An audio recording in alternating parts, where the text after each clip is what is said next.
Hello learners, welcome to your learning space. आज की video में हम पढ़ने वाले हैं another topic of mechanism of organic reaction. हमारा चैप्टर चल रहा था मैकेनिज्म ऑफ ऑर्गेनिक रिएक्शन।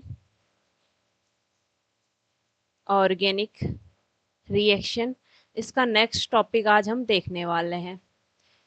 तो टॉपिक इज जो लास्ट क्लास थी उसमें हमने देख लिया था कि जो ऑर्गेनिक रिएक्शन है वो कितने टाइप की होती है। तो उसमें हमने बात की थी सब्स्टिट्यूशन ऑर्गेनिक रिएक्शन की, एडिशन ऑर्गेनिक रिएक्शन की, एलिमिनेशन ऑर्गेनिक रिएक्शन की। तो आज की क्लास में हम पढ़ने वाले हैं type of substitution organic reaction. तो हमारा जो टॉपिक है that is types of substitution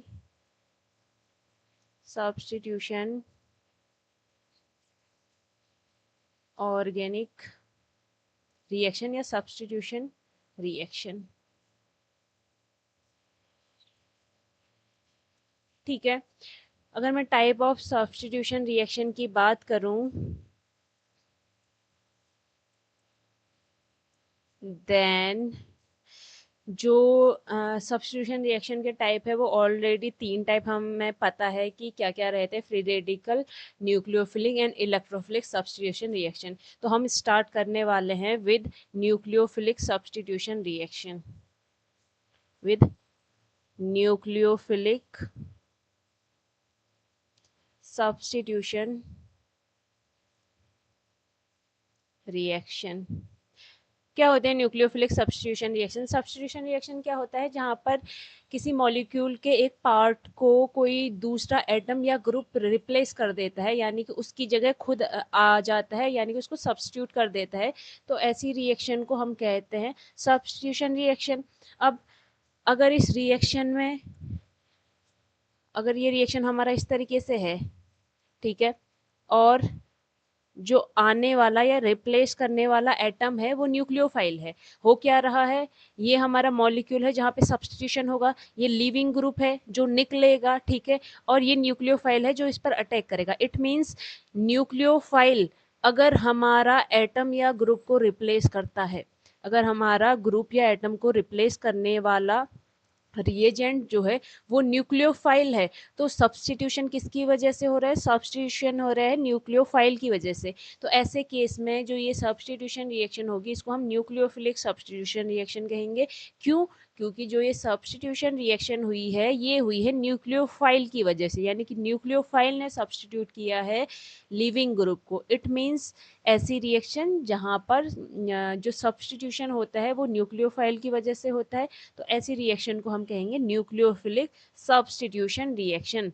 तो रिजल्टेंट प्रोडक्ट क्या होगा?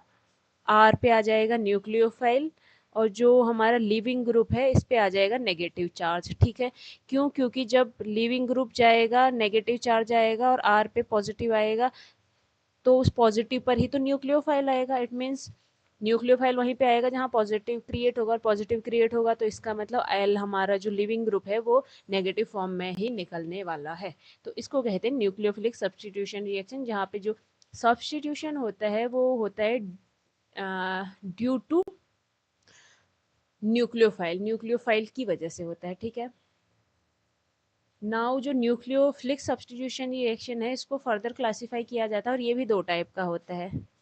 ये भी क्या होता है? 2 types of nucleophilic substitution reaction. Nucleophilic substitution reaction जब आप देखेंगे तो आपको पता चलेगा कि ये भी हमारा भैया 2 टाइप का होता है।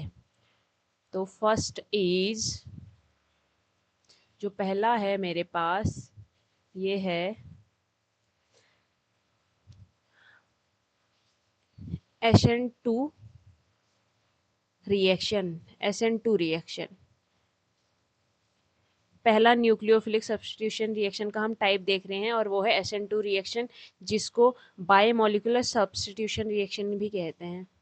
बायोमोलिकुलर, और ये किसके अंडर पड़ रहे हैं, न्यूक्लियोफिलिक सब्स्टिट्यूशन के अंडर, तो इसको कहेंगे बायमोलिकुलर न्यूक्लियोफिलिक सब्स्टिट्यूशन रिएक्शन। ठीक है, अब इसको बायोमोलिकुलर न्यूक्लियोफिलिक सब्स्टिट्यूशन रिएक्शन या SN2 रिएक्शन क्यों कहते हैं? इसका रीजन होता है यहाँ पर जो रिएक्शन होती है और जो रेट डिटरमाइनिंग स्टेप होता है, यानी कि रिएक्शन में जो स्लो स्टेप या मेन स्टेप जो हमारा रहता है रिएक्शन के दौरान, या मैं इसको कहूँ रेट डिटरमाइनिंग स्टेप,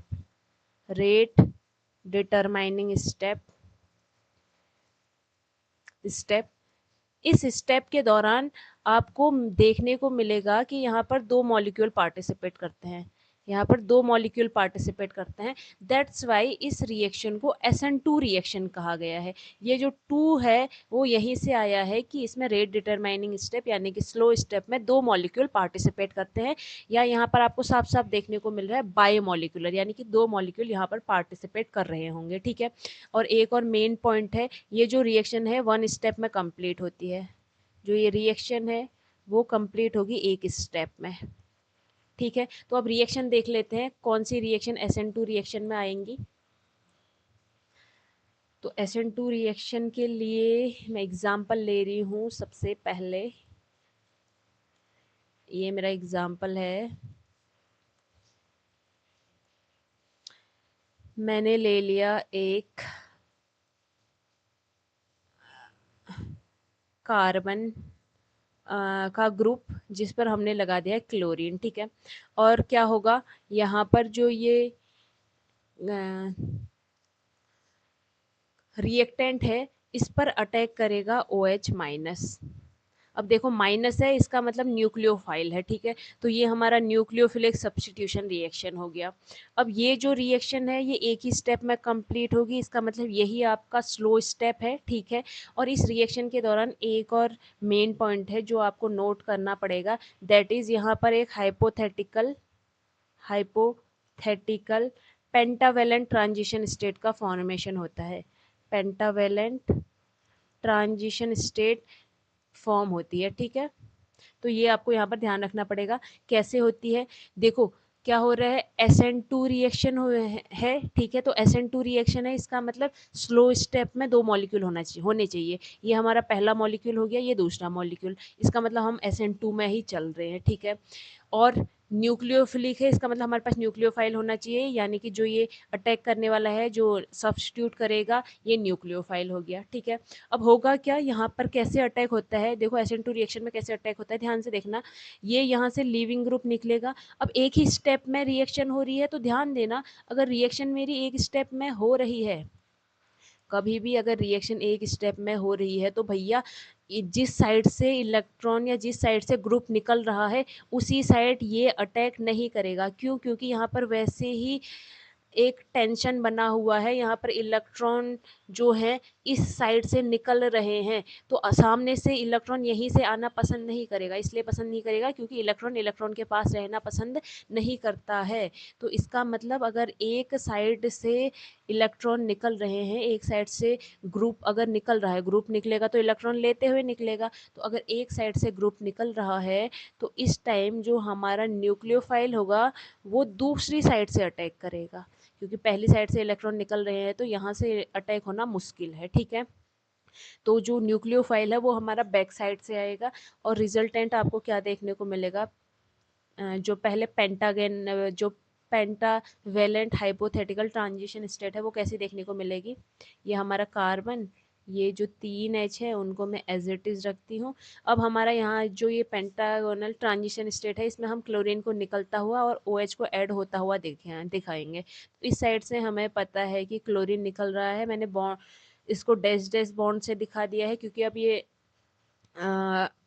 एक कंप्लीट बॉन्ड नहीं है, ये यहाँ पर बॉन्ड निकल रहा है, तो ये हो रही है बॉन्ड ब्रेकिंग, और दूसरी साइड हो रहा है बॉन्ड फॉर्मेशन, किसके साथ, OH के साथ, तो ये हो रहा है बॉन्ड फॉर्मेशन। ठीक है, और ये जो हमारी ट्रांजिशन स्टेट है, ट्रांजिशन स्टेट मतलब जहाँ पर एक प्रोडक्ट दूसरे प्रोडक्ट में, एक रिएक्टेंट दूसरे प्रोडक्ट में चेंज हो रहा है, तो इसको हम कहते हैं, ये जो ट्रांजिशन स्टेट है, यहाँ पर आप देख रहे होंगे कि कार्बन के साथ 5 वैलेंसीज जुड़ी हुई है, दैट्स वाई इसको हम क्या कहेंगे, इसलिए हम इसको कहते हैं पेंटावेलेंट ट्रांजिशन फॉर्म।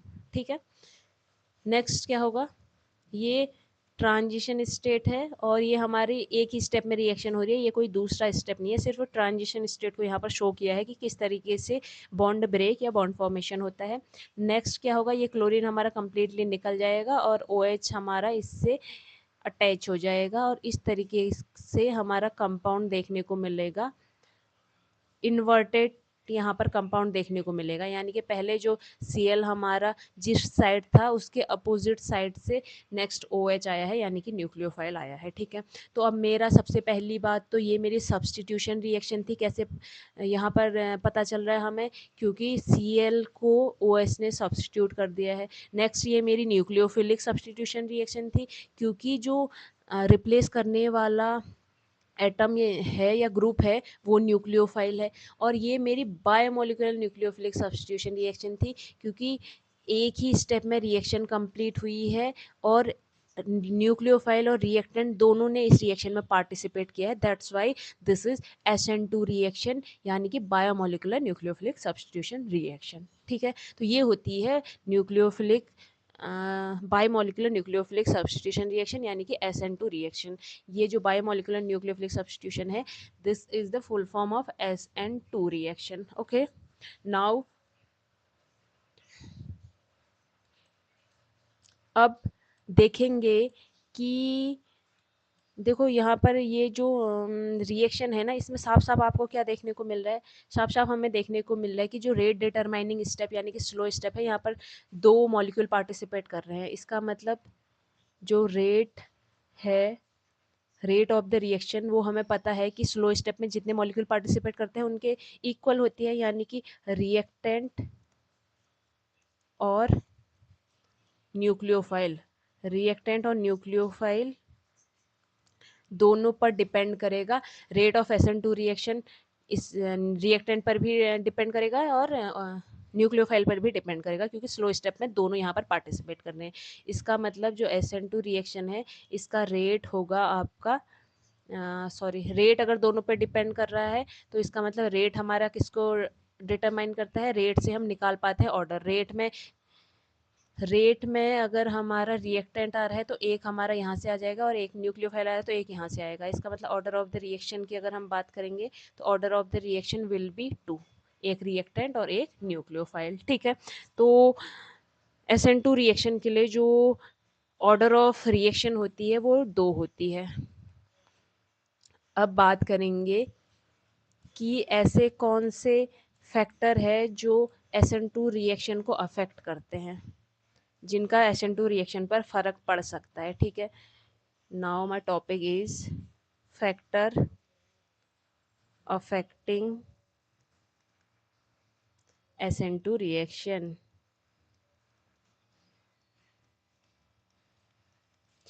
तो SN2 रिएक्शन को अफेक्ट करने वाले फैक्टर्स में सबसे पहले है नेचर ऑफ रिएक्टेंट। सबसे पहले आता है नेचर ऑफ रिएक्टेंट। सबसे पहले हम रिएक्टेंट का नेचर देखते हैं। तो रिएक्टेंट के नेचर के बेसिस पे मैं कैसे बताऊंगी कि हमारी जो SN2 रिएक्शन है वो फास्ट होगी या स्लो होगी। तो क्या होता है कि जो न्यूक्लियोफाइल होता है वो हमारा इलेक्ट्रॉन कंटेनिंग ग्रुप होता है, इलेक्ट्रॉन्स लेके आता है, इलेक्ट्रॉन रिच होता है, तो वो वहाँ पर अटैक करना पसंद करेगा जहाँ पर बल्कीनेस कम होगी। तो नेचर ऑफ रिएक्टेंट कैसा होना चाहिए, रिएक्टेंट हमारा क्या होना चाहिए, लेस बल्की होना चाहिए। लेस बल्की ग्रुप जो है हमारे रिएक्टेंट में प्रेजेंट होने चाहिए। क्यों, क्योंकि हमें पता है कि SN2 रिएक्शन में हमारा न्यूक्लियोफाइल लाइक OH इस तरीके से अटैक करेगा और ये क्या है, इलेक्ट्रॉन रिच है, ये इलेक्ट्रॉन रिच है। और ये अगर इलेक्ट्रॉन रिच है तो भैया ये कहाँ पे आना पसंद करेगा, जहाँ पर इसको स्पेस मिलेगा। अगर इसको आसपास और एटम दिख रहे हैं, atom means electron, atom means atom के पास इलेक्ट्रॉन ही तो प्रेजेंट होंगे, इसका मतलब वहाँ पर ये आना पसंद नहीं करेगा। तो हमारा जो न्यूक्लियोफाइल है उसको खाली स्पेस चाहिए। इसका मतलब जो रिएक्टेंट है जिस पर न्यूक्लियोफाइल अटैक करेगा that should be lead content less bulky group. उसके पास अगर लेस बल्की ग्रुप होंगे तो वहाँ पर स्पेस अच्छा खासा होगा और न्यूक्लियोफाइल इजीली अटैक कर सकता है बैक साइड से, ठीक है। तो यहाँ पर मैं एग्जांपल ले लेती हूँ। जैसे मेरे पास अगर माना इस तरीके से कंपाउंड है और जो ये तो नॉर्मल एल्किल हैलाइड हो गया। अगली बारी जो एल्किल हैलाइड है उस पर मैंने एक और CH3 ऐड कर दिया। नेक्स्ट टाइम एक और CH3 ऐड कर दिया और अगली बारी मैंने 3 के 3 CH3 रख दिए, ठीक है। अब इन तीनों में फ़र्क क्या है? इन तीनों में फ़र्क है बल्की ग्रुप्स का। कैसे है बल्की ग्रुप्स का फ़र्क? जो हमारा फर्स्ट कंपाउंड आप देख रहे होंगे,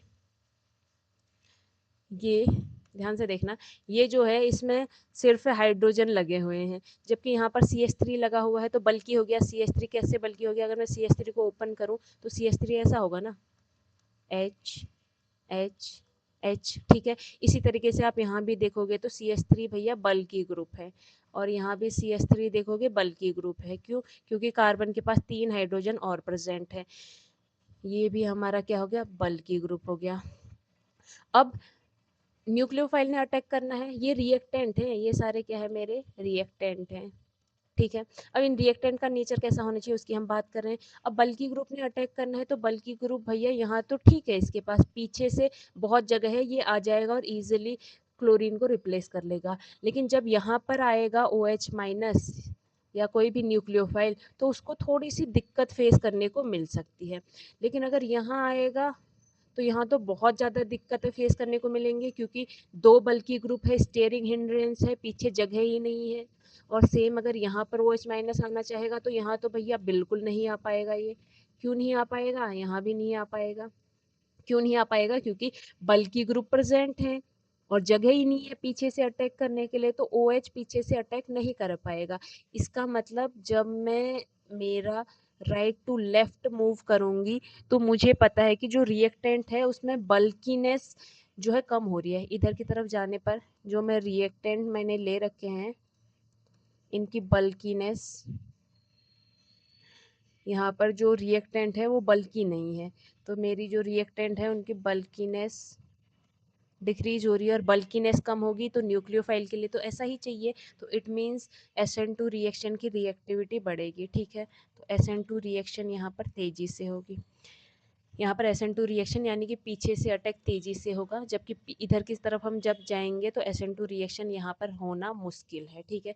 तो SN2 रिएक्शन अगर आप देखोगे,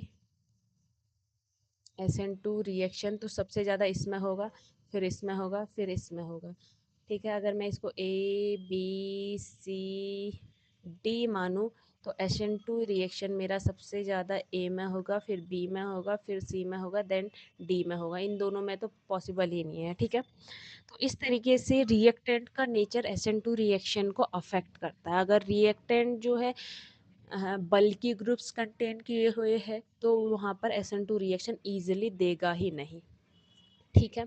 तो ये तो है कि किस तरीके से रिएक्टेंट पर डिपेंड करता है। नाउ अगला बात करेंगे नेचर ऑफ द न्यूक्लियोफाइल, कि न्यूक्लियोफाइल पर कैसे डिपेंड करता है। Nature of the nucleophile, nucleophile के नेचर पर कैसे डिपेंड करता है।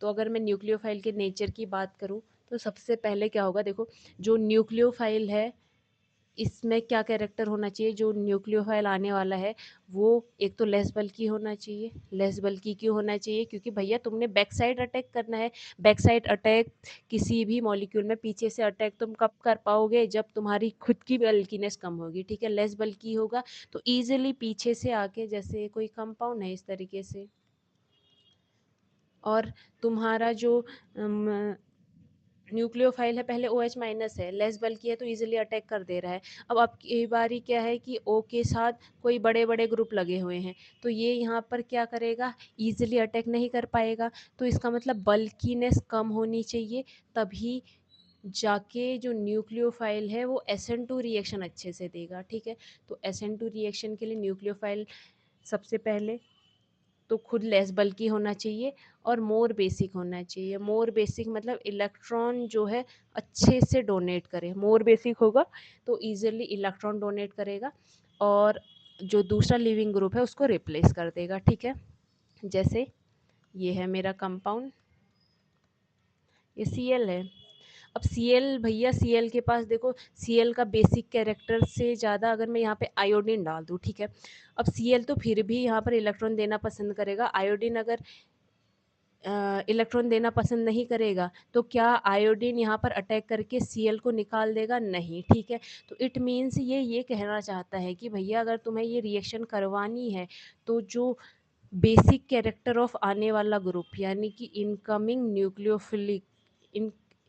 न्यूक्लियोफाइल जो है उसका बेसिक कैरेक्टर ज़्यादा होना चाहिए। जैसे OH माइनस है, इसका बेसिक कैरेक्टर बहुत ज़्यादा है क्योंकि माइनस है। कोई भी अगर नेगेटिव चार्ज वाला है वो जो जल्दी नेगेटिव चार्ज खत्म करना चाहेगा, मतलब इन इलेक्ट्रॉनों को डोनेट करना चाहेगा, तो ये इन इलेक्ट्रॉनों को जल्दी से यहाँ देगा और यहाँ पर देगा तो इसके पास इलेक्ट्रॉन डेंसिटी बढ़ेगी, ये Cl को क्या करेगा, सीधा निकाल देगा। तो इसका बेसिक कैरेक्टर ज़्यादा होना चाहिए, इलेक्ट्रॉन ईजिली डोनेट करना चाहिए। बेसिक कैरेक्टर का मतलब ही है कि इलेक्ट्रॉन को ईजिली डोनेट कर पाए। ठीक है, और लेस बेसिक होना चाहिए। दूसरा है, ये तो था नेचर ऑफ न्यूक्लियोफाइल। नेक्स्ट इसी से रिलेटेड आता है नेचर ऑफ लिविंग ग्रुप। जो लिविंग ग्रुप है उसका कैसा नेचर होना चाहिए?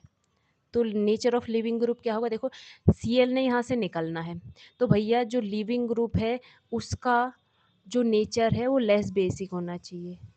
लेस बेसिक मतलब बेस मतलब इलेक्ट्रॉन डोनेट करा, लेस बेसिक मतलब कम इलेक्ट्रॉन डोनेट करेगा। तो लेस बेसिक अगर ये कार्बन को कम इलेक्ट्रॉन डोनेट करेगा तो इसका मतलब ये इलेक्ट्रॉन अपने पास रखना पसंद करेगा और सीधा Cl माइनस बना के निकलते बनेगा। ठीक है, तो लेस बेसिक होगा तो दूसरे को देना पसंद नहीं करेगा तो इसकी जो लीविंग की टेंडेंसी है, निकलने की टेंडेंसी, वो बढ़ जाएगी। ठीक है, तो यहाँ पर मैं चौथा पॉइंट सीधा इसको इस तरीके से बना देती हूँ, चौथा पॉइंट करके सीधा बना देते हैं कि हमारा SN2 रिएक्शन के लिए जो बेसिक नेचर है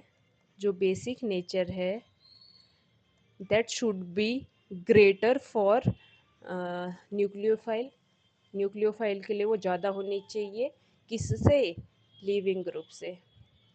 अगर लिविंग ग्रुप से बेसिक कैरेक्टर न्यूक्लियोफाइल का ज़्यादा होगा तो इससे होगा क्या कि न्यूक्लियोफाइल ईजिली अटैक करेगा और लिविंग ग्रुप ईजिली निकल जाएगा। ठीक है, तो ये थे हमारे फैक्टर जो कि SN2 रिएक्शन को अफेक्ट करते हैं। अब आता है जो आपका सिलेबस है उसमें मेंशन किया हुआ है एनर्जी कंसिडरेशन, तो हम इसकी एनर्जी डायग्राम की भी बात करेंगे कि इस रिएक्शन के दौरान एनर्जी में क्या फ़र्क पड़ता है, उसको हम एनर्जी डायग्राम से देखेंगे। ठीक है, तो हम बना लेते हैं SN2 रिएक्शन के लिए potential energy diagram. Potential energy diagram of या फॉर SN2 रिएक्शन। ठीक है, तो SN2 रिएक्शन के लिए पोटेंशियल एनर्जी डायग्राम अगर हम देखें तो एट फर्स्ट मैंने ऊपर के एक्सिस पे पोटेंशियल एनर्जी ले ली और नीचे ले ली हमारी रिएक्शन प्रोग्रेस किस तरीके से हो रही है, रिएक्शन आगे प्रोसीड कर रही है। ठीक है, तो ये हमारी रिएक्शन प्रोग्रेस है। नाउ होगा क्या, सबसे पहले एक चीज़ हमें पता है कि कभी भी किसी भी कंपाउंड की एनर्जी कम होगी तो उसकी स्टेबिलिटी ज़्यादा होगी, ये बात हमेशा ध्यान रखना, ठीक है। और हमेशा जो प्रोडक्ट है, मतलब मैक्सिमम केसेस में जो प्रोडक्ट की स्टेबिलिटी है वो रिएक्टेंट से ज़्यादा होगी, रिएक्टेंट से ज़्यादा प्रोडक्ट की स्टेबिलिटी होगी, तभी तो रिएक्टेंट प्रोडक्ट में कन्वर्ट होना चाहेगा, ठीक है। तो यही कॉन्सेप्ट यहाँ भी काम आएगा। जो हमारा रिएक्टेंट है उसकी एनर्जी ठीक ठाक मैंने रख ली है, तो ये मैंने एक एग्ज़ाम्पल ले लेते हैं, हमारा जो एग्ज़ाम्पल चल रहा था उसी को ले लेती हूँ मैं। ये Cl हो गया, यहाँ पर क्या किया, OH माइनस ने पीछे से अटैक किया है और हमारा फॉर्मेशन हुआ है बैक साइड से कार्बन, इस तरीके से, ठीक है। और यहाँ पर बीच में एक ट्रांजिशन स्टेट होते हुए यहाँ पर आया है, जो हमने पहले डिस्कस कर लिया था। अब ये मेरी यहाँ पे मेरा रिएक्टेंट है जो कि है कार्बन, हाइड्रोजन, हाइड्रोजन, हाइड्रोजन और क्लोरीन, और मुझे पता है कि मेरा OH माइनस न्यूक्लियोफाइल है जो यहाँ पे अटैक करने वाला है, ठीक है।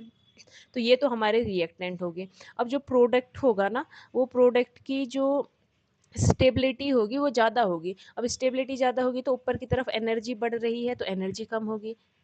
देखो, ये प्रोडक्ट की स्टेबिलिटी ज़्यादा होगी तो एनर्जी कम होगी। और प्रोडक्ट मेरा किस तरीके से है, प्रोडक्ट है मेरा OH पीछे साइड, ये मेरा प्रोडक्ट है, ठीक है। अब इस रिएक्टेंट से ज़्यादा स्टेबिलिटी प्रोडक्ट की है, इट मीन्स कि एनर्जी प्रोडक्ट की कम होगी। लेकिन जो ट्रांजिशन स्टेट है, ट्रांजिशन स्टेट में क्या सीन रहेगा, तो जब ये रिएक्शन होती है सबसे पहले क्या होती है कि एनर्जी बढ़ती है और फिर एनर्जी क्या करती है, डिक्रीज करती है, ठीक है। तो जब एनर्जी बढ़ती है तो एट द टॉप में ये जो सबसे ज़्यादा एनर्जी रहती है ये उस कंडीशन में होती है जब हमारा ट्रांजिशन स्टेट कम्प्लीटली बनता है, यानी कि H H H और ये यही तो हमारा ट्रांजिशन स्टेट था। तो सबसे ज़्यादा एनर्जी इसी की रहती है, ठीक है। इसकी सबसे ज़्यादा एनर्जी क्यों रहती है, क्योंकि यहाँ पर चार्ज हमें ज़्यादा देखने को मिलेगा, सब पर चार्ज होगा। तो जहाँ पर चार्ज ज़्यादा होता है वहाँ पर स्टेबिलिटी कम हो जाती है और एनर्जी ऑटोमेटिक ही बढ़ जाएगी, ठीक है। तो ये जो एनर्जी है this is the energy of transition stage. तो सबसे ज़्यादा एनर्जी ट्रांजिशन स्टेज की होगी, देन उसके बाद रिएक्टेंट की होगी, उसके बाद प्रोडक्ट की होगी, ठीक है। और ट्रांजिशन स्टेज की ज़्यादा क्यों होती है, क्योंकि इसमें कार्बन की वैलेंसी भी ज़्यादा है जो कि अनस्टेबिलिटी का केस है, यानी कि एनर्जी ज़्यादा। और यहाँ पर जो चार्ज है, चार्ज भी बहुत ज़्यादा आपको मॉलिक्यूल के ऊपर देखने को मिल रहा है, ठीक है। और कार्बन पेंटावेलेंट वैसे भी होता नहीं है, तो पूरा केस एक तरीके से अनस्टेबिलिटी का बनता है। और जहाँ पे स्टेबिलिटी कम होती है वहाँ पे एनर्जी ज़्यादा रहती है, ठीक है। सो इस तरीके से हमारा पोटेंशियल एनर्जी डायग्राम रहेगा फॉर SN2 रिएक्शन। ये हमारा SN2 रिएक्शन था। अब हम मूव करेंगे न्यूक्लियोफाइल न्यूक्लियोफिलिक सब्स्टिट्यूशन रिएक्शन के टाइप देख रहे थे। First type was SN2 reaction. Now we will discuss second type, और सेकंड टाइप है SN1 रिएक्शन। मैं आपको कह रही हूँ कि हम न्यूक्लियोफिलिक सब्स्टिट्यूशन रिएक्शन के टाइप देख रहे थे और पहला टाइप हम डिस्कस कर चुके हैं, दैट वाज SN2 रिएक्शन। अब हम डिस्कस करने वाले हैं another type, that is SN1 reaction. और SN1 रिएक्शन क्या होता है, यूनिमॉलिक्यूलर न्यूक्लियोफिलिक, क्योंकि न्यूक्लियोफिलिक के अंडर ही है ये, ठीक है। तो न्यूक्लियोफिलिक सब्स्टिट्यूशन रिएक्शन, ठीक है। तो अब SN1 रिएक्शन यानी कि यूनिमोलिकुलर न्यूक्लियोफिलिक सब्स्टिट्यूशन रिएक्शन क्या होगी और क्यों इसको SN1 रिएक्शन कहते हैं। तो पहली बात तो इसको, अब देखो SN1 रिएक्शन है यानी कि न्यूक्लियोफिलिक सब्स्टिट्यूशन ही होगा, बट वहाँ पर एक ही मॉलिक्यूल पार्टिसिपेट कर रहा होगा इन रेट डिटरमाइनिंग स्टेप, इसलिए यूनिमोलिकुलर कहा जा रहा है। या हम कह सकते हैं कि जो स्लो स्टेप है उसमें एक ही मॉलिक्यूल पार्टिसिपेट कर रहा होगा, ठीक है। तो इसमें क्या होगा, स्लो स्टेप या रेट डिटरमाइनिंग स्टेप।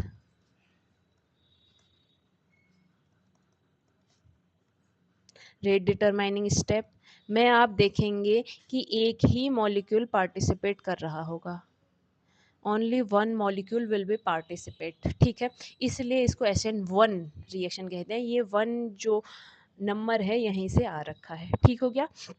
अब दूसरी चीज़ इसमें हमने क्या ध्यान देनी है कि ये जो रिएक्शन होती है 2 स्टेप में कंप्लीट होती है। ये इस रिएक्शन को जब आप देखोगे तो ये 2 स्टेप में कंप्लीट होती है। तो रिएक्शन को करके देखते हैं तो आपको ईज़िली समझ आएगा कि कहना क्या चाहता है। सबसे पहले SN1 रिएक्शन के लिए मैं हमारा कंपाउंड ले लूँगी इस तरीके से, ठीक है। अब यहाँ पे क्या हुआ, ये लीविंग ग्रुप है, ये मेरा एग्जाम्पल चल रहा है। तो यहाँ पर क्या हुआ, OH माइनस अटैक करता है और हमें पता है कि सब्स्टिट्यूशन होगा, तो इस तरीके से हमें कंपाउंड देखने को मिलेगा। यहाँ पर भी CH3 CH3 CH3 और प्लस Cl माइनस निकल जाएगा, ठीक है। अब आप कहेंगे ये तो SN2 में भी हो सकता था, इसमें स्पेशल हो क्या रहा है, क्या अलग है? तो मैं बताऊंगी आपको कि इसमें अलग क्या है। ये जो रिएक्शन होती है ये इस तरीके से होती नहीं है जैसे आपको देखने को मिल रही है। जब आप इसका मैकेनिज्म देखोगे तो आपको पता चलेगा भैया कि ये रिएक्शन 2 स्टेप में कंप्लीट होती है।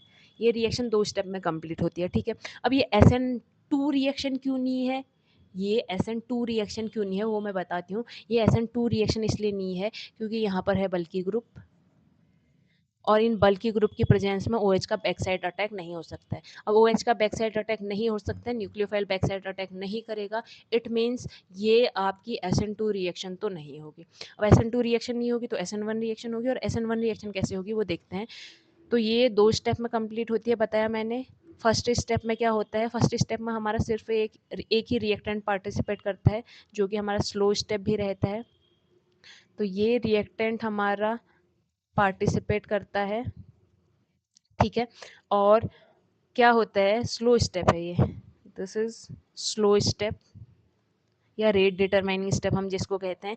इसमें क्लोरीन यहाँ से निकल जाता है, लीविंग ग्रुप सबसे पहले निकलता है, सबसे पहले लीविंग ग्रुप निकलता है। और जिस टाइम लीविंग ग्रुप निकल रहा है उस टाइम कोई अटैक नहीं हो रहा, अभी सिर्फ लीविंग ग्रुप निकलता है, ठीक है। तो लीविंग ग्रुप जब निकलेगा तो आपको देखने को मिलेगा कि कार्बन CH3 CH3 और CH3, क्योंकि लिविंग ग्रुप जो है बॉन्ड के इलेक्ट्रॉनों को लेके निकला है, इट मीन्स कार्बन पर पॉजिटिव आएगा और ये जो Cl है Cl माइनस करके निकल जाएगा, ठीक है। तो यहाँ पर क्या हुआ, फर्स्ट स्टेप जो है उसमें आपको देखने को मिल रहा है कार्बोकैटायन, कार्बन पर क्या है हमारा कैटायन है, तो इसको कहते हैं कार्बोकैटायन। तो फर्स्ट स्टेप में हमारा कार्बोकैटायन का फॉर्मेशन होता है, SN1 रिएक्शन हम पढ़ रहे हैं, ठीक है। नाउ मैंने कहा, क्या कहा था, ये रिएक्शन 2 स्टेप में कंप्लीट होगी। तो अब हम देखेंगे सेकेंड स्टेप में क्या होता है, what will happen in second step, step 2। तो सेकेंड स्टेप में क्या होगा, ये कार्बोकैटायन आगे रिएक्शन प्रोसीड करेगा, ठीक है। तो ये हमारा कार्बोकैटायन आएगा और अगला जो रिएक्शन, अगला जो स्टेप है, यहाँ पर हमारा न्यूक्लियोफाइल अटैक करेगा, हमारा यहाँ पर न्यूक्लियोफाइल अटैक करेगा और ये बहुत फास्ट रिएक्शन होगी। फास्ट रिएक्शन क्यों होगी, क्योंकि भैया एक पॉजिटिव है दूसरा नेगेटिव है, जितनी भी कंडीशन चाहिए होती है बॉन्ड बनने के लिए सारी दिख रही है, मतलब जल्दी से यहाँ पर क्या होगा, नेगेटिव पॉजिटिव के पास जाएगा और इतनी जल्दी रिएक्शन होगी पता भी नहीं चलेगा, ठीक है। लेकिन अब यहाँ पर जो OH का ओरिएंटेशन है वो क्या रहेगा, यानी कि OH न्यूक्लियोफाइल कहाँ से अटैक करेगा, न्यूक्लियोफाइल कहाँ से अटैक करेगा, तो यहाँ पर दोनों देखो, पॉजिटिव चार्ज बनने के बाद ये sp2 हाइब्रिडाइज्ड हो गया, यानी कि इसका जो स्ट्रक्चर है अभी वो ट्राइगोनल प्लेनर है, ठीक है।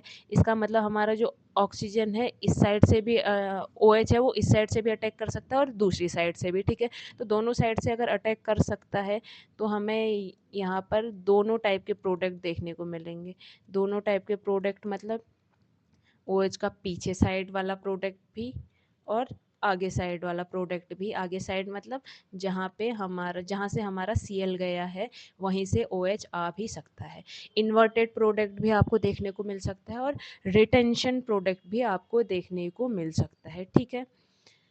तो यहाँ पर इन्वर्जन और रिटेंशन दोनों ही SN1 के केस में आपको देखने को मिल सकते हैं और यही SN1 रिएक्शन है। SN1 रिएक्शन क्यों कह रहे हैं हम इसको, मैं इसको SN1 रिएक्शन इसलिए कहूँगी, सबसे पहले तो ये सब्स्टिट्यूशन रिएक्शन है, OHCl को सब्स्टिट्यूट करके उसकी जगह आ जा रहा है।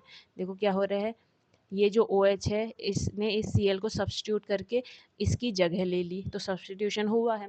न्यूक्लियोफिलिक क्यों है? क्योंकि ये जो OH है ये न्यूक्लियोफाइल था। और SN1 क्यों है? SN1 इसलिए है क्योंकि इसका जो स्लो स्टेप है यानी कि रेट डिटरमाइनिंग स्टेप, उसमें सिर्फ एक ही रिएक्टेंट पार्टिसिपेट कर रहा है, इसलिए SN1 रिएक्शन है। समझ गए? तो यहाँ से अगर मैं इसके रेट की बात करूँगी तो मुझे पता चलेगा कि इस रिएक्शन का जो रेट ऑफ रिएक्शन है, rate of reaction slow step पर डिपेंड करती है। तो स्लो स्टेप में सिर्फ रिएक्टेंट है, सिर्फ रिएक्टेंट है, तो सिर्फ रिएक्टेंट के प्रोपोर्शनल होगी, यानी कि ऑर्डर क्या आएगा? ऑर्डर सिर्फ एक, रिएक्टेंट एक ही तो है, तो ऑर्डर क्या आएगा? सिर्फ 1 आएगा। यहीं से आपका SN1 नेम भी आता है। तो ये तो आपको समझ आया होगा कि SN1 रिएक्शन क्या होती है और क्यों उसको SN1 कहते हैं। ठीक है, नाउ जैसे हमने SN2 में फैक्टर अफेक्टिंग देखे थे कि कौन से फैक्टर अफेक्ट करते हैं SN2 रिएक्शन को, just like that we will discuss factor affecting the SN1 reaction. SN1 reaction को कौन से फैक्टर अफेक्ट करते हैं? तो मैं देखूंगी अब factor affecting SN1 reaction. SN1 reaction को कौन से फैक्टर अफेक्ट करेंगे? तो SN1 रिएक्शन को अफेक्ट करने वाले फैक्टर में सबसे पहले हम वही लेंगे, nature of reactant. Nature of reactant. अब मुझे ये पता है भैया कि जो मेन रिएक्शन, मेन जो स्टेप है वो स्लो स्टेप होगा, यानी कि वहीं पर सब कुछ हमारा एक तरीके से डिसाइड होता है। तो अगर मेन रिएक्शन, मेन स्टेप हमारा स्लो स्टेप है, तो उसमें जो पार्टिसिपेट कर रहा होगा वही रेट भी डिटरमाइन करेगा, तो उसमें सिर्फ रिएक्टेंट पार्टिसिपेट करता है। ठीक है, तो रिएक्टेंट ही हमारा यहाँ पर रेट डिटरमाइन करेगा। तो इस केस में जो रिएक्टेंट है, देखो मैं अगर इस रिएक्शन की बात बताऊं तो मुझे पता है, CH3 ले लेते हैं। मुझे इस रिएक्शन में ये चीज़ पता है कि जब ये रिएक्शन होगी तो जो फर्स्ट स्टेप होगा स्लो स्टेप, उसमें कार्बोकैटायन बनेगा। उसमें क्या बनेगा? क्योंकि फर्स्ट स्टेप में Cl- निकलेगा तो कार्बोकैटायन का फॉर्मेशन होगा। इतनी चीज़ मुझे पता है। ठीक है, और यही रेट डिटरमाइनिंग स्टेप है। तो अब यहाँ पर रिएक्टेंट कैसा होना चाहिए? रेट डिटरमाइनिंग स्टेप में हमारा कार्बोकैटायन बन रहा है, तो यहाँ पर रिएक्टेंट ऐसा होना चाहिए जो विच कैन, जो क्या कर सके? स्टेबलाइज। क्या स्टेबलाइज कर सके? जो हमारा इस कार्बोकैटायन को स्टेबलाइज कर सके, कार्बोकैटायन। ठीक है, तो SN1 रिएक्शन के लिए रिएक्टेंट कैसा होना चाहिए? रिएक्टेंट ऐसा होना चाहिए जो हमारे कार्बोकैटायन को स्टेबलाइज कर सके। तो मैं आपको एग्जाम्पल के थ्रू बता देती हूँ कि कौन से करेंगे, कौन से नहीं करेंगे। इट मीन्स कौन SN1 अच्छे से देगा और कौन SN1 अच्छे से नहीं देगा। तो एग्जाम्पल ले लेते हैं। सबसे पहले मैंने ले लिया CH3, CH3, CH3, Cl। दूसरा मैंने ले लिया CH3H, CH3Cl। अगली बारी हमने ले लिया H, CH3Cl। और लास्ट मैंने ले लिया H। देखो, स्टेबिलिटी ऑफ कार्बोकैटायन का केस हम इंडक्टिव इफेक्ट और हाइपर कॉन्जुगेटेड इफेक्ट वहाँ पर भी देख चुके हैं, तो वहाँ से आपको ये वो चीज़ें अगर आप पढ़ के आए हैं तो ये चीज़ आपको कुछ नहीं लगने वाली है, बहुत ही सिंपल लगेगा आपको। ठीक है, तो यहाँ पर Cl- निकलेगा, Cl- निकलेगा, Cl- निकलेगा, Cl- निकलेगा, Cl- निकलेगा। तो Cl- के निकलने से मैं बताती हूँ होगा क्या। मैं Cl- को निकाल दे रही हूँ हर जगह से, और Cl- जैसे ही निकलेगा, हमें पता है Cl- निकलेगा तो यहाँ पर पॉजिटिव चार्ज छोड़ के जाएगा। ठीक है, इतनी बात मेरे को समझ आ रही है। अब क्या होगा कि मुझे इस कार्बोकैटायन की स्टेबिलिटी देखनी है भैया। जो इस कार्बोकैटायन को सबसे ज़्यादा स्टेबल करेगा वही SN1 रिएक्शन अच्छे से देगा, क्योंकि रेट डिटरमाइनिंग स्टेप में कार्बोकैटायन बन रहा है और कार्बोकैटायन की स्टेबिलिटी बढ़ेगी तो आगे रेट बढ़ेगा। ठीक है, यानी कि SN1 रिएक्शन होने के चांसेस बढ़ेंगे। तो इस कार्बोकैटायन की जो स्टेबिलिटी है वो मैं दो चीज़ों के थ्रू देख सकती हूँ। एक तो हाइपर कॉन्जुगेशन, हाइपर कॉन्जुगेशन क्योंकि हाइपर कॉन्जुगेशन भी हमें हेल्प करता है to determine stability of carbocation. जब हमने हाइपर कॉन्जुगेशन पढ़ा था वहाँ पर हमने ये चीज़ साफ साफ देखी थी, ठीक है। Then second is inductive effect. Inductive effect में भी जब हमने इंडक्टिव इफेक्ट पढ़ा था वहाँ भी हमने स्टेबिलिटी ऑफ कार्बोकेटाइन देखी थी, ठीक है। तो हाइपर कॉन्जुगेशन तो मुझे ये बताता है कि जितने ज़्यादा अल्फा एच होंगे उतने ज़्यादा हाइपर कॉन्जुगेटेड स्ट्रक्चर होगा, अल्फा एच जितने ज़्यादा होंगे उतने ज़्यादा हाइपर कॉन्जुगेटेड स्ट्रक्चर होगा और उतनी ही ज़्यादा स्टेबिलिटी होगी, ठीक है। स्टेबिलिटी तो अगर मैं हाइपर कॉन्जुगेशन के बेसिस पे देखूँ, हाइपर कॉन्जुगेटेड स्ट्रक्चर के बेसिस पे, या मैं इसको देखूँ अल्फा एच के बेसिस पे, तो यहाँ पर अल्फा एच कितने हैं, कार्बोकेटाइन का अल्फा पोजीशन ये है, तो अल्फा पर कितने एच है 9, यहाँ पर 6, यहाँ पर सिर्फ 3 और यहाँ पर 0, ठीक है। इट मीन्स हाइपर कॉन्जुगेशन में अगर मैं देखूँ हाइपर कॉन्जुगेशन के थ्रू तो ये ज़्यादा स्टेबल होगा, ये वाला कार्बोकेटाइन, फिर ये, ठीक है। क्यों? क्योंकि हाइपर कॉन्जुगेशन में अल्फा एच ज़्यादा होते हैं तो हाइपर कॉन्जुगेटेड स्ट्रक्चर ज़्यादा बनते हैं, स्टेबिलिटी ज़्यादा होती है। ये चीज़ें हमने और अच्छे से पढ़ी थी जब हमने हाइपर कॉन्जुगेशन पढ़ा था, ठीक है। अब दूसरा इंडक्टिव इफेक्ट। इंडक्टिव इफेक्ट के थ्रू देखो तो इंडक्टिव इफेक्ट क्या कहता है, इंडक्टिव इफेक्ट ये कहता है कि भैया आपका प्लस आई ग्रुप हमेशा कार्बोकेटाइन को स्टेबलाइज करेगा। तो यहाँ पर प्लस आई ग्रुप कितने हैं, 3, तो 3 ग्रुप इलेक्ट्रॉन डोनेट करने वाले हैं तो इस प्लस चार्ज को, इलेक्ट्रॉन डेफिशिएंसी को कम करेंगे, ठीक है। यहाँ पर सिर्फ 2 हैं तो पॉजिटिव उतना कम नहीं हो पाएगा, यहाँ सिर्फ 1 है तो पॉजिटिव और कम नहीं हो पाएगा, और यहाँ तो कोई है ही नहीं तो पॉजिटिव बिल्कुल कम नहीं हो पाएगा। इट मीन्स यहाँ पर चार्ज रिड्यूस हो रहा है, यहाँ पर चार्ज कम हो रहा है, यहाँ पर चार्ज थोड़ा कम हो रहा है, यहाँ पर भी चार्ज कम हो रहा है, लेकिन यहाँ पर चार्ज कम नहीं हो रहा है। इट मीन्स ये सबसे ज़्यादा स्टेबल होगा, फिर ये होगा, फिर ये होगा। तो दोनों से ही हमें ये पता चल रहा है कि ये वाला कार्बोकेटाइन सबसे ज़्यादा स्टेबल है। ए बी सी डी, दोनों से ही अगर मैं कार्बोकेटाइन की स्टेबिलिटी की बात करूं तो दोनों ही हमें ये इंडिकेट कर रहे हैं कि ए वाला जो कार्बोकेटाइन है वो सबसे ज़्यादा स्टेबल होगा, देन बी वाला, देन सी वाला और देन डी वाला, ठीक है। तो जहाँ पर हमारा दोनों सेम डायरेक्शन में जा रहे हैं देन ओके। अगर आपको कहीं पर लग रहा होगा कि हाइपर कॉन्जुगेशन अलग इंडिकेट कर रहे हैं, इंडक्टिव इफेक्ट अलग इंडिकेट कर रहे हैं, देन आप हाइपर कॉन्जुगेशन को प्रायोरिटी देंगे, ठीक है। नाउ अब मुझे पता है कि ये ए वाला कार्बोकेटाइन सबसे ज़्यादा स्टेबल है, फिर बी है, फिर सी है, फिर डी है। इसका मतलब SN1 रिएक्शन की अगर मैं बात करूँ, SN1 रिएक्शन में हम स्टेबिलिटी ऑफ कार्बोकेटाइन ही तो देख रहे हैं। इसका मतलब जहाँ पर बल्कीनेस ज़्यादा होगी, जहाँ पर CH3 ग्रुप ज़्यादा होंगे और वो ज़्यादा इलेक्ट्रॉन डोनेट करेंगे, वहाँ पर ही SN1 रिएक्शन ज़्यादा होगी। तो SN1 रिएक्शन ए में ज़्यादा होगी, देन बी में, देन सी में, देन डी में, ठीक है। वहीं पर अगर मैं सेम एग्जाम्पल में SN2 रिएक्शन की बात करूँ, भैया सेम रिएक्शन में सेम एग्जाम्पल में SN2 की बात करूँ तो SN2 के लिए हमारा क्या होता है कि बैक साइड अटैक होता है, तो हमें वो वाली साइड चाहिए होती है जहाँ पर पीछे की साइड से जो है जो हमारा पहली बात तो हम वहाँ पर कार्बोकेटाइन नहीं लेते हैं, हम डायरेक्ट अटैक करवाते हैं क्योंकि वो सिंगल स्टेप रिएक्शन होती है। दूसरा हम वो वाला स्पेस देखते हैं जहाँ पर बल्कीनेस कम हो, ठीक है। तो इस केस में अगर आप SN2 रिएक्शन देखेंगे तो आपको पता चलेगा कि डी की साइड से ज़्यादा होगा, फिर सी, फिर बी और देन ए। मतलब डी में सबसे ज़्यादा होगा, फिर सी में होगा, फिर बी में होगा, फिर ए में होगा। क्यों? क्योंकि यहाँ पर डी में बल्कीनेस बिल्कुल कम है, ठीक है।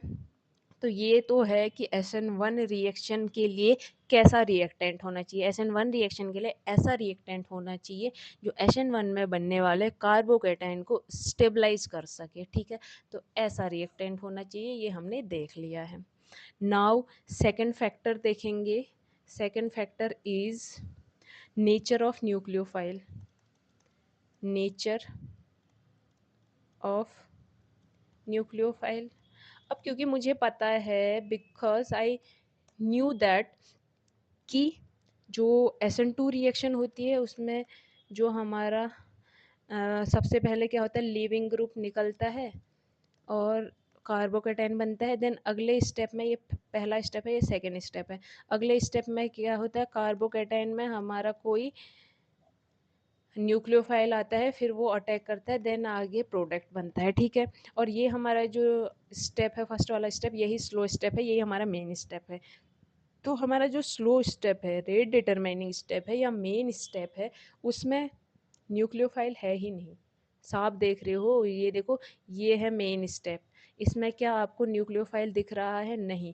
इसमें अगर न्यूक्लियोफाइल नहीं दिख रहा है, इट मीन्स हमारा जो SN1 रिएक्शन का रेट है, यानी कि किस स्पीड से SN1 रिएक्शन होगी, ये न्यूक्लियोफाइल पर डिपेंड ही नहीं करेगा। ये न्यूक्लियोफाइल पर डिपेंड ही नहीं करेगा। क्यों डिपेंड नहीं करेगा? क्योंकि जो रेट डिटरमाइन करता है उस स्टेप में न्यूक्लियोफाइल है ही नहीं। न्यूक्लियोफाइल तो अगले स्टेप में आ रहा है, और यहाँ हमें इतना मतलब रेट डिटरमाइन करने से नहीं होता है, ठीक है। तो nucleophile does not effect SN1, the rate of SN1 reaction. कभी भी SN1 रिएक्शन को आप देखना चाहोगे कि ये कब ज़्यादा होगी कब कम होगी, तो उसको आप न्यूक्लियोफाइल के बेसिस पे नहीं देखेंगे, क्योंकि वहाँ पर न्यूक्लियोफाइल का कोई फ़र्क नहीं पड़ता है, ठीक है। नेक्स्ट, थर्ड है nature of leaving group. Nature of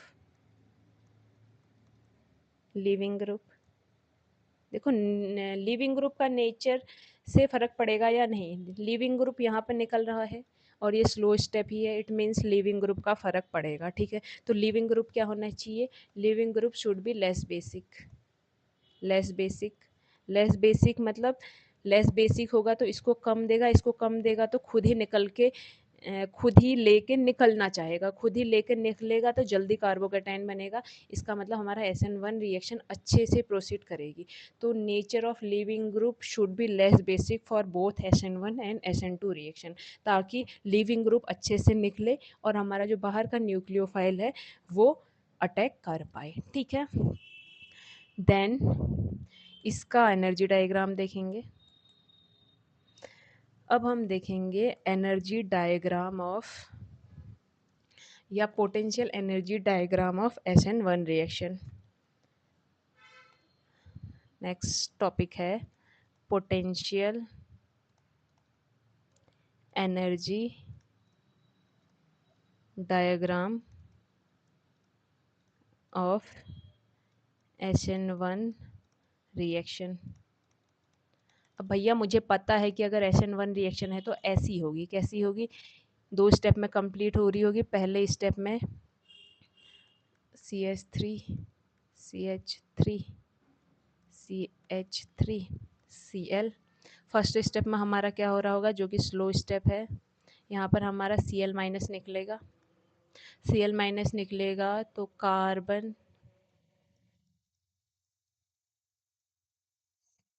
Cl minus जैसे ही निकलेगा, कार्बन पर आएगा हमारा पॉजिटिव चार्ज, ठीक है। देन आगे आपको यहाँ पर देखने को मिलेगा कि जो सेकेंड स्टेप है उसमें ये जो कार्बोकेटाइन है फर्दर रिएक्शन करेगा। उसमें ये जो कार्बोकेटाइन है ये आपका रिएक्शन करेगा न्यूक्लियोफाइल के साथ, ठीक है। न्यूक्लियोफाइल दोनों साइड से आ सकता है। ये रिएक्शन बहुत फास्ट रहेगी और हमारा 2 टाइप के कंपाउंड आपको यहाँ पर देखने को मिलेंगे। एक में हमारा इन्वर्जन होगा, दूसरे में हमारा रिटेंशन होगा। दूसरे में हमारा रिटेंशन होगा, ठीक है। तो इसके लिए ये तो थी रिएक्शन जो हम पहले भी देख चुके हैं। इसके लिए एनर्जी डायग्राम कैसा रहेगा भैया? एनर्जी डायग्राम हम इसके बेसिस पे बनाएंगे। तो मुझे पता है एनर्जी डायग्राम इस तरीके से ले लेते हैं। इस एक्सिस पे, ऊपर वाली एक्सिस पे मैं रख रही हूँ, ऊपर वाले एक्सिस पे रख दिया मैंने एनर्जी, पोटेंशियल एनर्जी, और नीचे जो एक्सिस हमारी चल रही है इस पर हमने रिएक्शन प्रोग्रेस रख ली कि रिएक्शन कैसे प्रोग्रेस कर रही है, ठीक है। नाउ होगा क्या, देखो, सबसे पहले जो हमारा रिएक्टेंट है उसकी एनर्जी थोड़ा सा ज़्यादा होगी, स्टेबिलिटी कम होगी, और प्रोडक्ट की एनर्जी कम होगी, स्टेबिलिटी ज़्यादा होगी, ठीक है। तो ये तो रिएक्टेंट है, ये प्रोडक्ट है, ये मेरा रिएक्टेंट है और ये हमारे प्रोडक्ट हैं, दोनों प्रोडक्ट, ठीक है। अब होगा क्या कि मुझे पता है कि हमारा बीच में यहाँ पर कार्बोकैटायन भी बना है, एक रिएक्शन के दौरान कार्बोकैटायन भी बना है जो थोड़ी देर के लिए एग्जिस्ट कर रहा है, ठीक है। This is not transition stage, ये ट्रांजिशन स्टेज नहीं है, ये कार्बोकैटायन फॉर्म हुआ है as a product of first step के प्रोडक्ट के फॉर्म में मिला है। इट मीन्स यहाँ से एक ट्रांजिशन स्टेज यहाँ पे बनेगी और उसके बाद यहाँ पे कार्बोकैटायन आएगा, ठीक है।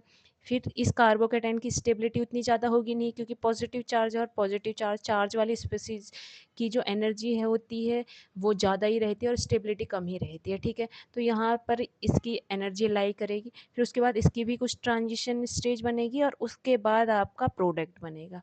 तो मैं आपको बता दूं, इस कार्बोकैटायन को मैंने दे दिया है सी नाम, या मैं इसको ए नाम दे देती हूँ। तो इस जगह पर मेरा ए बना है, ठीक है। अब ये इन दोनों रिएक्शन में एक ट्रांजिशन स्टेज बनी होगी, ट्रांजिशन स्टेज लाइक कैसी ट्रांजिशन स्टेट बनी होगी। फर्स्ट स्टेप की ट्रांजिशन स्टेट मैं बता दूं, इस पॉइंट की बात कर रही हूँ। तो यहाँ पर क्या होगा कि CH3 CH3 CH3 और इस Cl के निकलने वाली ट्रांजिशन स्टेज बनी होगी। तो ये जो है इसको मैंने बी नाम दे दिया, ये यहाँ पर आएगी, ठीक है। अब इस रिएक्शन में भी एक ट्रांजिशन स्टेट बनेगी, जहाँ पर ये ट्रांजिशन स्टेट कैसी बनेगी, ये बनेगी आपकी CH3 CH3 CH3, यहाँ पर पॉजिटिव चार्ज तो रहेगा ही, ये आपकी बनेगी इस तरीके से, एक में इधर OH आ रहा होगा और जो दूसरा वाला बनेगा सेम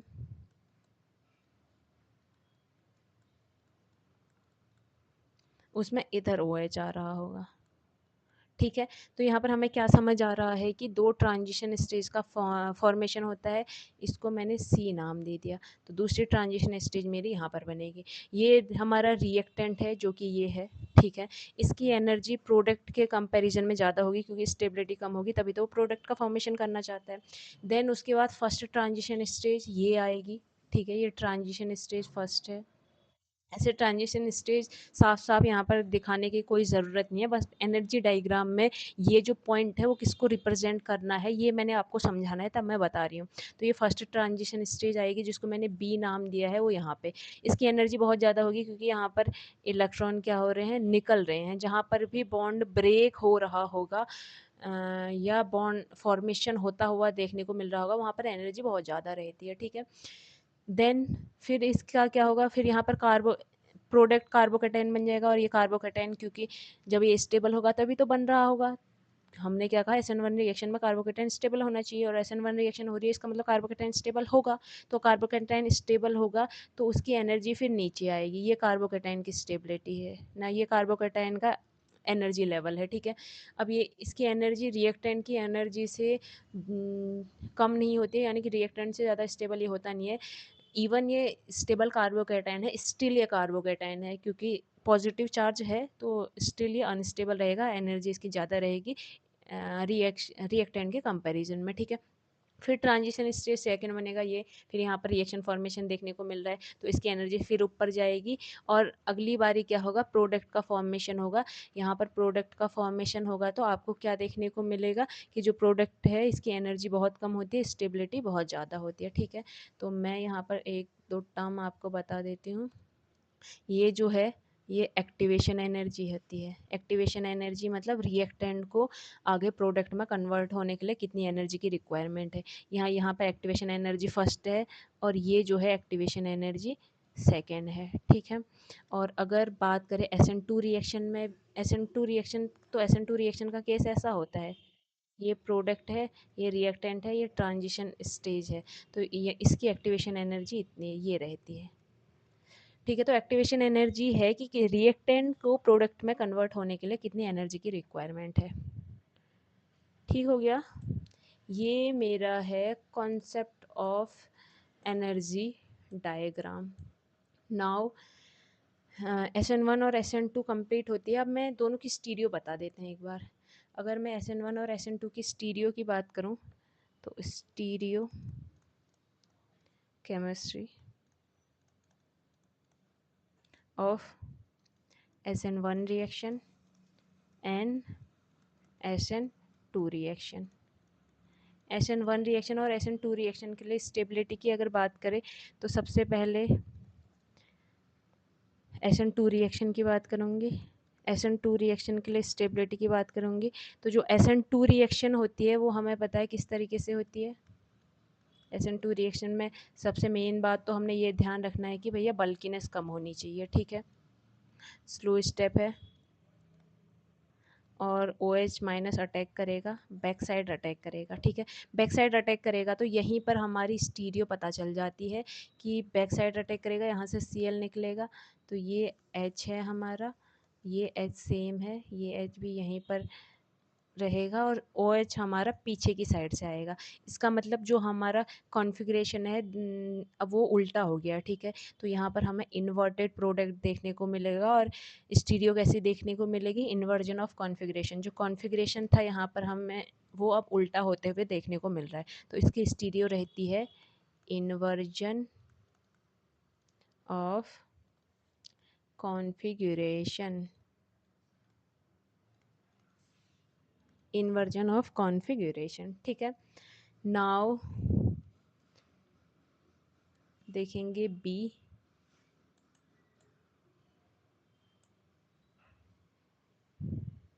बी की अगर मैं बात करूं, बी बात करते हैं stereo of SN1 reaction. Stereo of, अभी SN2 की देखी थी, अब SN1 की देखो, 1 की क्या होगी, SN1 रिएक्शन। वो भी आपको रिएक्शन के दौरान ही समझ आ गई होगी। रिएक्शन हमारी कैसी होती है SN1 रिएक्शन में, सबसे पहले ये हमारा लीविंग ग्रुप निकलता है स्लो स्टेप में, ठीक है। लीविंग ग्रुप निकलता है और कार्बोकेटाइन का फॉर्मेशन होता है, ये स्लो स्टेप है। कार्बोकेटाइन का फॉर्मेशन होता है, ये कार्बोकेटाइन बना और नेक्स्ट स्टेप में क्या होगा, यहाँ पर OH माइनस न्यूक्लियोफाइल अटैक करेगा, ठीक है। अब कार्बोकेटाइन बन गया है, ट्राइगोनल प्लेनर, ट्राइगोनल प्लेनर मेरी ज्योमेट्री बनी है, तो ट्राइगोनल प्लेनर ज्योमेट्री में तो OH के पास चांसेस हैं कि तुम इधर से भी आ सकते हो और इधर से भी आ सकते हो। तो यहाँ पर मेरे कंपाउंड अगर आप देखो तो आपको देखने को मिलेगा कि CH3 C CH3 CH3 OH इस तरीके से भी देखने को मिलेगा और CH3 CH3 CH3 OH इस तरीके से भी देखने को मिलेगा। आपको जो कंपाउंड है उसमें retention as well as inversion, आपको इन्वर्जन भी देखने को मिलेगा और रिटेंशन भी देखने को मिलेगा, ठीक है। तो रिटेंशन और इन्वर्जन अगर आपको दोनों देखने को मिल रहे हैं तो इसका मतलब मेरी स्टीरियो कैसी होगी, मेरी स्टीरियो होगी यहाँ पर इन्वर्जन भी और रिटेंशन भी, ठीक है। तो ये फ़र्क है स्टीरियो में किसके, SN2 रिएक्शन और SN1 रिएक्शन के। SN2 रिएक्शन में हमें सिर्फ इन्वर्जन ऑफ कॉन्फ़िगरेशन देखने को मिलता है, वाइल SN1 रिएक्शन में यू कैन सी कि आपको inversion of configuration as well as retention of configuration दोनों ही देखने को मिलते हैं, ठीक है। अब हम बात कर लेंगे कि SN1 रिएक्शन और SN2 रिएक्शन के बीच डिफरेंस क्या होता है। What is the difference between SN2 reaction and SN1 reaction. ये मेरा है, हम डिफरेंस देख रहे हैं, ठीक है। Difference between SN1 and SN2 reaction, क्या डिफरेंस होगा। एक साइड मैंने ले लिया SN1 रिएक्शन, दूसरी साइड मैंने ले ली SN2 रिएक्शन, ठीक है। सबसे पहली चीज़ हमें पता है जो SN2, अब तो हम सब कुछ पढ़ चुके हैं इनके बारे में, आगे 2 पीछे 1 ले लेती हूँ ताकि मेरे को कन्फ्यूजन ना हो। अब हम सब कुछ पढ़ चुके हैं तो यहाँ पर कोई भी चीज़ मुझे डिस्क्राइब करने की ज़रूरत नहीं होगी, जल्दी हम इसको कंप्लीट कर देंगे, ठीक है। क्योंकि जो चीज़ें हम आगे जो चीज़ें हमने पढ़ी है वही चीज़ें यहाँ पर आएंगी। बस डिफरेंस देख रहे हैं तो देखेंगे कि इन दोनों में आपस में क्या फ़र्क पड़ता है इन चीज़ों से। अब जब SN2 रिएक्शन हमने देखी तो हमें पता है कि ये सिंगल स्टेप में कंप्लीट होती है। SN2 रिएक्शन हमें पता है कि सिंगल स्टेप में कंप्लीट होती है, सिंगल स्टेप में कंप्लीट होती है। वाइल जब आप SN1 रिएक्शन देखेंगे तो आपको पता है कि SN1 रिएक्शन जो है हमारी 2 स्टेप में कंप्लीट होती है, कंप्लीट होगी 2 स्टेप्स में, ठीक है। तो SN1 रिएक्शन आपकी सिंगल स्टेप में कंप्लीट होती है और SN2 रिएक्शन जो है वो आपकी 2 स्टेप में कंप्लीट रहती है। अब बात करेंगे SN2 की next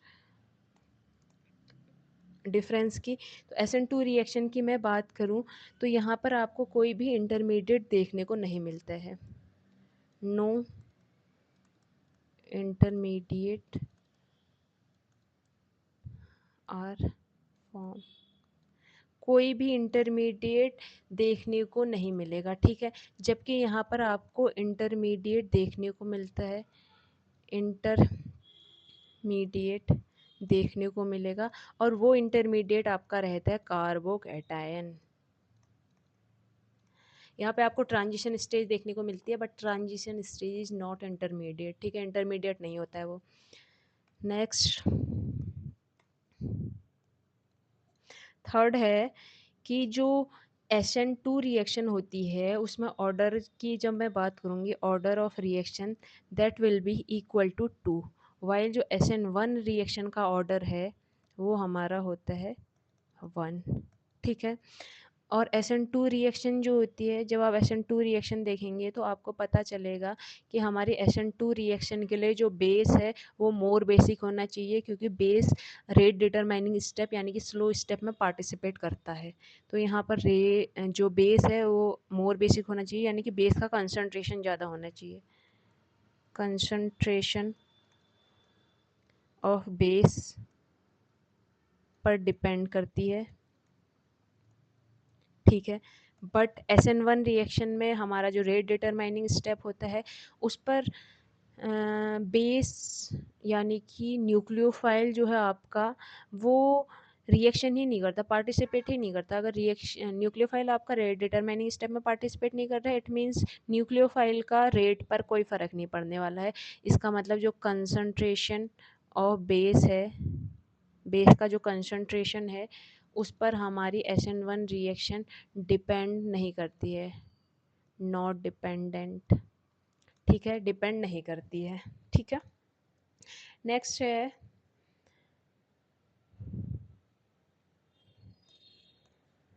next will be sorry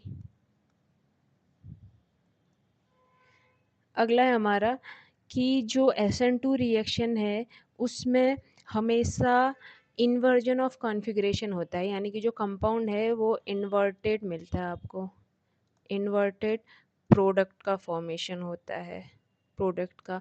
while जब आप SN1 रिएक्शन देखोगे तो यहाँ पर जो प्रोडक्ट हैं वो आपको इन्वर्टेड भी मिलेगा, इन्वर्टेड भी, और प्रोडक्ट में रिटेंशन होता हुआ देखने को भी मिलेगा, यानी कि रिटर्डेंट भी मिलेगा, रिटर्न रिटेंट रिटेंटेड प्रोडक्ट भी मिलेगा और इन्वर्टेड प्रोडक्ट भी मिलेगा। जबकि SN2 रिएक्शन में सिर्फ इन्वर्टेड प्रोडक्ट ही आपको देखने को मिलता है। सारी चीज़ें हम पहले ही डिस्कस कर चुके थे, बस कंपैरिजन कर रहे थे तो चीज़ों को दोबारा हमने देख लिया है, ठीक है। अब यहाँ से SN1 और SN2 कंप्लीट होते हैं, न्यूक्लियोफिलिक जो सब्स्टिट्यूशन रिएक्शन है वो कंप्लीट होता है। उसके बाद जो सब्स्टिट्यूशन रिएक्शन है इलेक्ट्रोफिलिक और फ्री रेडिकल, वो हम जो फर्दर आने वाले हमारे लेक्चर्स होंगे उनमें पढ़ेंगे। उससे पहले इस लेक्चर को कंप्लीट या इस लेक्चर को क्लोज करने से पहले एक क्वेश्चन है उसको देख लेते हैं। And the question is, question मैं बता रही हूँ आपको क्या है। क्वेश्चन है हमारा कि जो बेंजाइलिक हैलाइड और एलाइलिक हैलाइड है, जब आप बेंजाइलिक हैलाइड और एलाइलिक हैलाइड की बात करेंगे, बेंजाइलिक हैलाइड और एलाइलिक हैलाइड, हैलाइड की जब आप बात करते हैं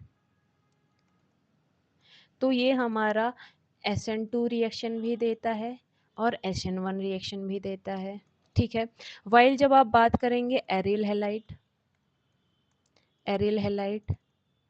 और विनाइलिक हैलाइड, एरिल हैलाइड और विनाइलिक हैलाइड, तो ये जो है ना तो हमारा SN2 देता है ना SN1 देता है, ठीक है।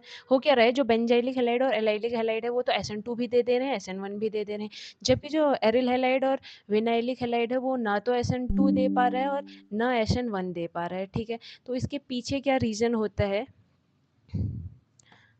इसके पीछे का रीज़न हम डिस्कस करेंगे और ये ऐसा क्यों होता है, यही हमारा क्वेश्चन है, ठीक है।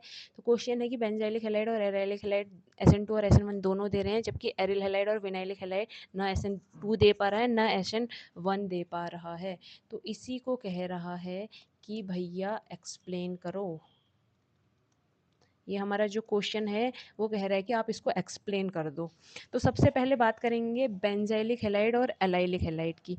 तो मैं अगर बात करूं बेंजाइलिक हैलाइड और एलाइलिक हैलाइड की, एलाइलिक हैलाइड, तो ये SN2 भी दे रहा है और SN1 भी दे रहा है। तो किस तरीके से ये SN2 और SN1 दोनों देगा मैं बता देती हूँ। पहले हम देख लेते हैं कि SN2 कैसे देगा। SN2 की बात कर लेते हैं। तो क्या होता है benzylic halide, benzene CH2 Cl, ये बेंजाइलिक हैलाइड है। और एलाइलिक हैलाइड भी बना देती हूँ मैं। एलाइलिक हैलाइड आपका ऐसे होगा CH2 और फिर ये जो कार्बन है इस पर हेलोजन लगा होगा, तब ये हमारा बेंजाइलिक एलाइलिक हैलाइड हो जाएगा। एलाइलिक हैलाइड 1 2 3 4, ठीक है। तो एलाइलिक हैलाइड क्या होते हैं, एलाइलिक हैलाइड होते हैं जब आपका हेलोजन प्रेजेंट होगा डबल बॉन्ड के अगले कार्बन पर, ठीक है, तो उसको कहते हैं एलाइलिक। और अगर इसी डबल बॉन्ड वाले कार्बन पर ही प्रेजेंट होता तो उसको विनाइलिक कहते हैं, ठीक है। तो यहाँ पर क्या होगा, SN2 की बात करें तो ये SN2 रिएक्शन कैसे देगा, ध्यान देना। SN2 रिएक्शन अगर देगा तो हमें पता है कि कोई बेस आएगा, सॉरी कोई न्यूक्लियोफाइल आएगा। अब ये जो न्यूक्लियोफाइल है ये SN2 रिएक्शन तब देगा जब ये बैक साइड अटैक कर सकता है। और आपको देखने को मिल रहा है कि जिस कार्बन पर हेलोजन है वहाँ पर एक बल्कि ग्रुप माना प्रेजेंट है भी, तो दो जो ग्रुप है वो बल्कि नहीं है, it means back side attack possible है, बैक साइड जो अटैक है वो पॉसिबल है, ठीक है। यहाँ देखो यहाँ भी सेम केस है, जो न्यूक्लियोफाइल है SN2 रिएक्शन में क्या होगा कि न्यूक्लियोफाइल सेम टाइम अटैक करेगा। तो यहाँ पर जब आप देखेंगे तो हमें क्या देखने को मिल रहा है, जो न्यूक्लियोफाइल है देखो बैक साइड अटैक कर सकता है। बैक साइड इधर से ना दिखा के मैं बैक साइड इधर कर देती हूँ। ये जो है मेरा न्यूक्लियोफाइल है, इसको इरेज कर देते हैं, इस एच को अच्छे से बना देती हूँ मैं। ये H है, ये H है, ठीक है, टेट्राहेड्रल मैनर में होंगे ये। अब क्या होगा, ये जो न्यूक्लियोफाइल है वो बैक साइड अटैक यहाँ पर भी पॉसिबल है, माना ये बड़ा ग्रुप है लेकिन हमें दिख रहा है कि दो छोटे ग्रुप भी यहाँ पर प्रेजेंट है, तो बैक साइड अटैक यहाँ पर भी पॉसिबल होगा, ऊपर भी बैक साइड अटैक पॉसिबल है, नीचे भी बैक साइड अटैक पॉसिबल है। अगर back side attack benzylic chloride और ये बेंजाइलिक क्लोराइड है और ये एलाइलिक क्लोराइड है, बेंजाइलिक क्लोराइड और एलाइलिक क्लोराइड दोनों में ही न्यूक्लियोफाइल का बैक साइड अटैक पॉसिबल है, इट मीन्स दोनों ही SN2 रिएक्शन देंगे, ठीक है। तो SN2 रिएक्शन देके कैसा कंपाउंड बनाएंगे, SN2 में इन्वर्टेड बनता है, तो ये न्यूक्लियोफाइल हमारा आ जाएगा बैक साइड और H, ठीक है। वाइल जब हम नीचे की बात करेंगे तो ये जो कार्बन है इसमें भी हमारा न्यूक्लियोफाइल इधर से आ जाएगा, ये H है और ये H इधर जाएगा और यहाँ पर हमारा CH डबल बॉन्ड CH2 लगा हुआ है, ठीक है। तो ये बेंजाइलिक का केस था, ये एलाइलिक का केस था। दोनों SN2 रिएक्शन इसलिए दे पा रहे हैं क्योंकि दोनों के पास बैक साइड अटैक करने के लिए स्पेस है, ठीक है। ये तो कॉन्सेप्ट था SN2 रिएक्शन का। अब मैं बात करूँगी SN1 रिएक्शन दोनों क्यों देते हैं। अब हम बात करेंगे कि दोनों भैया आपका SN1 रिएक्शन क्यों देंगे, SN1 रिएक्शन दोनों क्यों देते हैं। तो यहाँ भी हम दोनों कंपाउंडों को ड्रॉ कर लेंगे। This is benzylic chloride, benzylic chloride,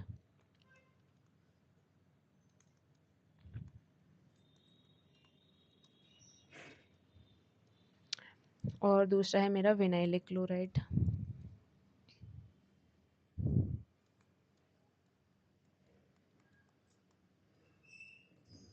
ये मेरा vinylic sorry allylic chloride, allylic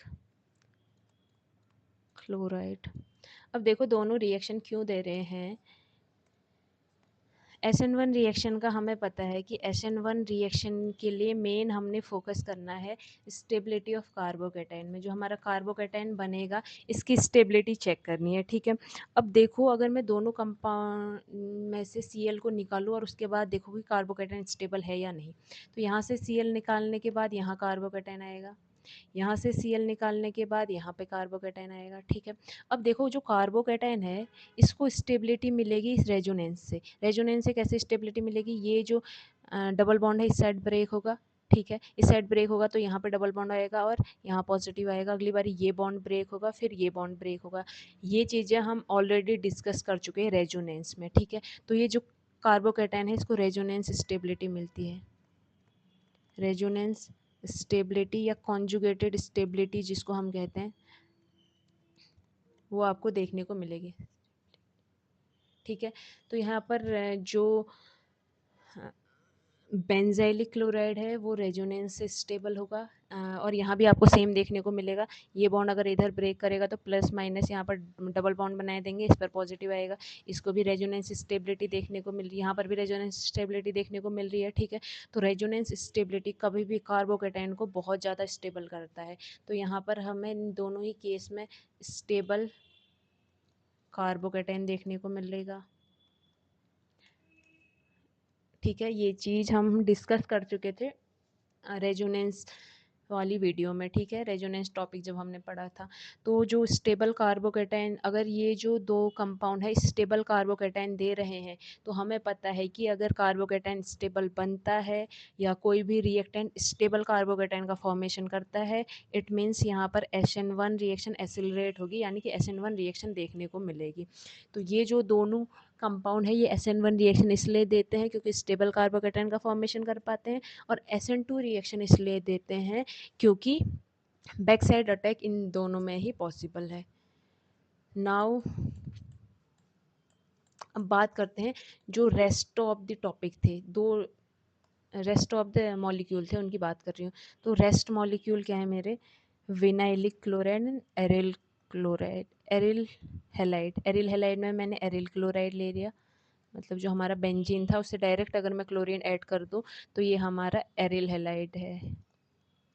ये मेरा क्या है, एरिल हेलाइड, हेलाइड की जगह क्लोरीन लिया है तो एरिल क्लोराइड इसको कह दूंगी। और दूसरा हमने लेना है विनाइलिक क्लोराइड। विनाइलिक क्लोराइड मतलब एलाइलिक क्लोराइड क्या था कि जिस कार्बन पर डबल बॉन्ड है उसके अगले कार्बन पर हेलोजन होना चाहिए, और विनाइलिक हेलाइड होता है कि जिस कार्बन पर डबल बॉन्ड है उसी कार्बन पर हेलोजन होना चाहिए, ठीक है। तो ये है आपका विनाइलिक क्लोराइड, विनाइलिक क्लो विनाइलिक क्लोराइड, ठीक है। तो विनाइलिक क्लोराइड और एरिल क्लोराइड में ये जो दोनों कंपाउंड हैं ये ना तो SN1 रिएक्शन देते हैं, कह रहा है हमारा क्वेश्चन, और हमारा क्वेश्चन दे रहा है, कह रहा है कि ना SN2 रिएक्शन देते हैं।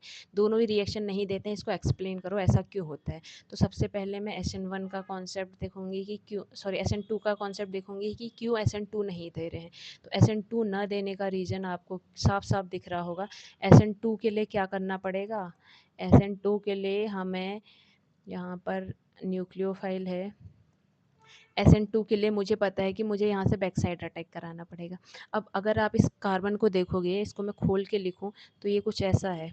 यहाँ पर एक कार्बन है, इस पर 1 2 इसका इस तरीके से ऐड हुआ है, एक और कार्बन यहाँ पर ऐड हुआ है और यहाँ पर Cl है, ठीक है। अब देखो भैया यहाँ पर बैक साइड अटैक क्या पॉसिबल हो पाएगा? देखो बैक साइड अटैक क्या होता है, बैक साइड अटैक क्या होगा ध्यान से देखना। इसको भी मैं बैक साइड अटैक ना कह के, बैक साइड अटैक हम किसको कहते थे कि जहाँ से क्लोरीन निकलेगा उसके पीछे से मतलब ये वाला पार्ट, और ये वाले पार्ट में तो पूरा, इस पार्ट में तो पूरी हमारी इलेक्ट्रॉन डेंसिटी ऑफ रिंग देखने को मिल रही है। इस पूरे पार्ट में इलेक्ट्रॉन डेंसिटी ऑफ रिंग देखने को मिल रही है। न्यूक्लियोफाइल के पास खुद इलेक्ट्रॉन है, तो क्या इस बल्की साइड से, इस इलेक्ट्रॉन डेंसिटी वाली साइड से बैक साइड अटैक दिखाएगा? नहीं, ये हमारा यहाँ पर बैक साइड अटैक नहीं होगा। No back side attack. Back side attack क्यों नहीं होगा? यहाँ पर बैक साइड अटैक होने का, यहाँ पर बैक साइड अटैक ना होने का रीज़न है कि जो बैक साइड है उसमें इलेक्ट्रॉन डेंसिटी आपको बहुत ज़्यादा देखने को मिल रही है। बैक यही तो है, क्लोरीन। देखो ध्यान से देखो, दोबारा बता रही हूँ।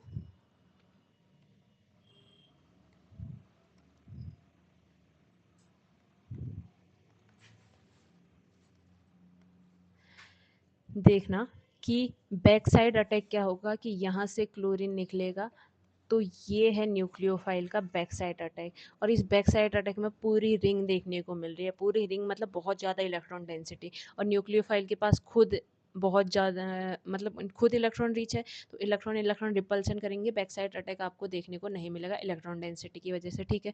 सेम आपको यहाँ देखने को मिलेगा, यहाँ से अगर क्लोरीन जाएगा तो यहाँ पर SN2 रिएक्शन में भी मेरी SN2 रिएक्शन हो रही है, तो जो न्यूक्लियोफाइल आएगा वो बैक साइड आएगा, और यही बैक साइड है इसका, तो यहाँ पर भी बैक साइड में आपका इलेक्ट्रॉन डेंसिटी होने की वजह से बैक साइड अटैक पॉसिबल नहीं होगा, तो SN2 रिएक्शन इन दोनों ही केसेस में नहीं होगी।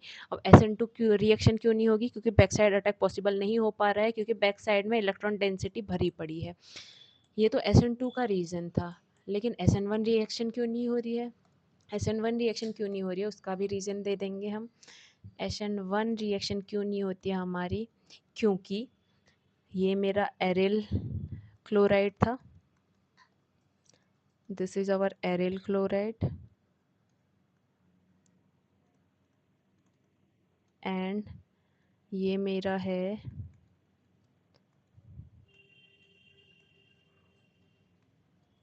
विनाइलिक क्लोराइड, ये मेरा है विनाइलिक